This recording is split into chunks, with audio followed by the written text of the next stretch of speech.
Hey everyone, welcome back to my channel. তো সকাল সকাল ব্রেকফাস্ট করে পুজো টুজো দিয়ে নিয়েছিলাম, দেন বসে গেলাম মেহেন্দি কোণে ঢোকাতে, কারণ সেদিন ছিল আমার একটি মেহেন্দির বুকিং, এঙ্গেজমেন্ট ব্রাইড ছিল। তো মেহেন্দিগুলো ভালো করে ফেটিয়ে কোণে ঢুকিয়ে নিলাম। দেন আমি আমার লাঞ্চটাও করে নিলাম, আর লাঞ্চ টাঞ্চ করে একটু রেস্ট নিচ্ছিলাম। তো রেস্ট নিয়ে তো রেডি হয়ে গিয়েছি, কারণ আমাকে আবার যেতে হবে না। তো আমি আর বর্ষা যাচ্ছিলাম, আর এদিকে তো কালুও রেডি হয়ে গিয়েছে, আমাদের সাথে যাবে। তো যাই হোক, ওকে আর নিইনি, আমি আর বর্ষায় গেছিলাম। তো গিয়ে আমি পড়ানো স্টার্ট করে দিলাম, আর এই হলো ওর ফ্রন্ট সাইড। মুখেই বলে দিচ্ছি, ভালো হয়েছে, সুন্দর হয়েছে পড়াটা।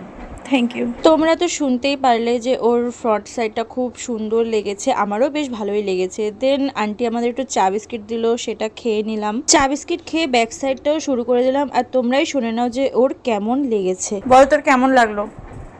অনেক ভালো লেগেছে। জোরে জোরে মুখ দেখাচ্ছি না, বল। ভালো লেগেছে। আর ও উল্টা উল্টা হাত উল্টা। এই হলো ফ্রন্ট সাইড, এটা হলো ব্যাক সাইড উল্টা। হ্যাঁ, কেমন লাগলো? ভালো লেগেছে স্যাটিসফাইড? একদম। তোমরা শুনতেই পারলে যে ওর কীরকম লেগেছে, আর তোমরাও কমেন্ট করে বলো যে তোমাদের কীরকম লাগলো ডিজাইনটা। তারপরে বাড়িতে এসে ফ্রেশ ট্রেশ হয়ে খেতে বসে গেলাম, আর খেতে বসার আগে ভাইকে একটু খোঁজাচ্ছিলাম, দেখাচ্ছিলাম যে ওকে সামনে থেকে কীরকম লাগে। তো যাই হোক, এইসব করে খেতে বসে পড়লাম। এই ভিডিও ছিল এতটুকুই। তো টাটা বাই।